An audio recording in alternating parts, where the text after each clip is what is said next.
अस्सलामुअलैकुम नाजरीन जी, मैं हूं नाइला भट्टी और आप देख रहे हैं न्यू BBC न्यूज HD। आइए शामिल करते हैं आज की अहम खबर।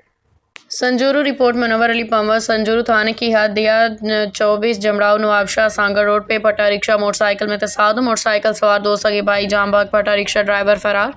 तफसीलात के मुताबिक संजूरू थाने की हद दिया 24 जमड़ाऊ स्टॉप पे मोटरसाइकिल और पटा रिक्शा में तसादुम, जिसकी वजह से मोटरसाइकिल सवार दो सगे भाई मौका पे जामबाग हो गए, जिनका ताल्लुक नवाबशाह से है और बरोही बिरादरी से ताल्लुक रखते हैं। मुर्गियों का व्यापार करते हैं, जो कि मंडियों में से मुर्गियां खरीद कर ले जाते हैं, जबकि फटा रिक्शा के ड्राइवर का नाम अभी तक मालूम नहीं हुआ और वो जाए वारदात से फरार होने में कामयाब हो गया है। संजूरू पुलिस ने फटा रिक्शा अपनी तहवील में लेके इस ड्राइवर की तलाश शुरू कर दी है, जबकि जामबाग होने वाले दोनों भाइयों के नाश को तालका अस्पताल संजूरू मुंतकिल कर दिया गया है। अब तक के लिए इतना ही। मज़ीद खबरों और अपडेट्स के लिए देखते रहें न्यू BBC न्यूज HD।